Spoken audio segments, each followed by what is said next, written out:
आवाम अपने नुमाइंदे मुंतखब करती है, उसमें अरबों रुपया खर्च आता है। हम बड़ा सोच समझ के अपने अपने एरिए के लोग मुंतखब करते हैं कि ये जाके पार्लियामेंट में हमारी बात करेंगे, हमारे हकूक़ के तहफ़्फ़ुज़ करेंगे, हमारे लिए कानून साजी करेंगे। इल्म सियासत में जो मैंने पढ़ा है उसमें अपर हैंड हुकूमत का होता है और हुकूमत को ही बुर्दबारी का मुजाहरा करना होता है। हुकूमत को ही चीज़ें बर्दाश्त करनी होती हैं। अपोजिशन का तो काम तनकीद करना होता है। जिस तरह मौजूदा हुकूमत है, जब ये अपोजिशन में थी तो बाद में कोई पूछता था तो ये आपने ये कहा था, उन्होंने हमने तो सियासी बात की थी। तो अपोजिशन वालों ने तो सियासी बात भी कर लेनी होती है। बुर्दबारी का काम मुजाहरा जो ना हुकूमत को करना होता है। तजर्बे में भी यही सीखा है। कल जो कुछ पार्लियामेंट में हुआ उससे हमारे साथ जो है शर्म से झुके हैं। अगर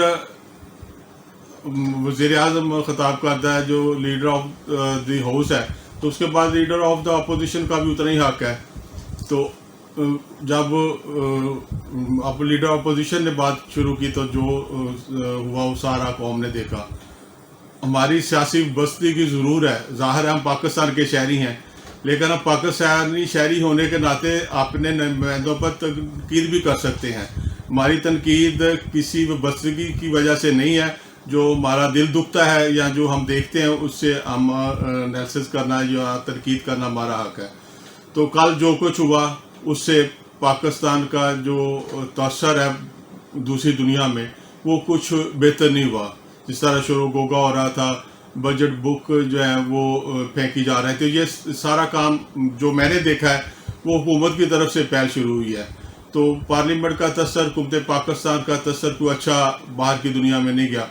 तो हम तो यही रोज़ हुकूमत से सुनते थे कि माशी तरक्की हो रही है। तो कल समझ आया कि माशी तरक्की नहीं हो रही, बदमाशी तरक्की हो रही है। बदमाशी तरक्की को रूज दिया जा रहा है। इसकी शायद बड़ी वजह ये भी है कि ये हुकूमत खुद ही आई भी एजिटेशन के साथ, धरनों के साथ है। तो उससे धरनों के बगैर जो है ना वो सुकून नहीं मिलता। आप देखें जो हुकूमत की जो वज़ारा हैं उनमें वज़ीर ख़ारजा साहब को देख लें, मज़ातियात पे नहीं जाता, उनको देख लें। उनका गद्दी नशीनी में अपने भाई से तामुन नहीं कर सकते, अपने भाई के साथ सुलह से नहीं रह सकते।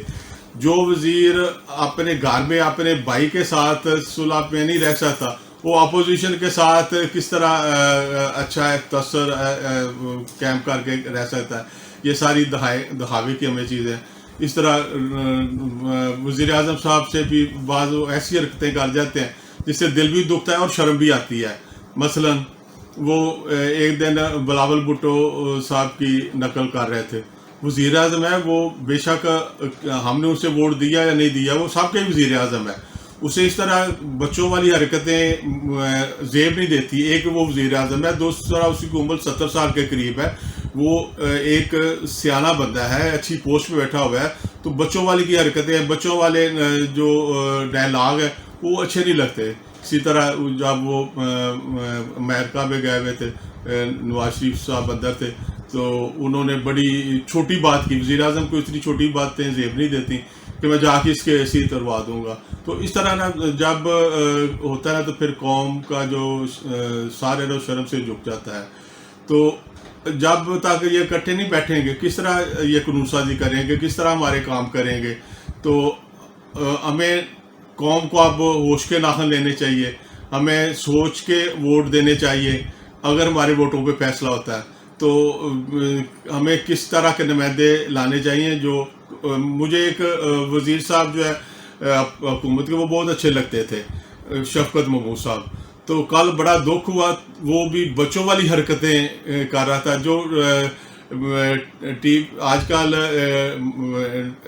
टीवी कैमरे हैं या मोबाइल के कैमरे हैं या इस तरह आईटी का जो सिस्टम है वो कोई चीज़ किसी से छुपी नहीं रहती। तो ऐसी हरकतें कल देखने को मिली जिससे जो है ना शर्म आती है कि हमने ऐसे बंदे मुंतखब करके भेजे।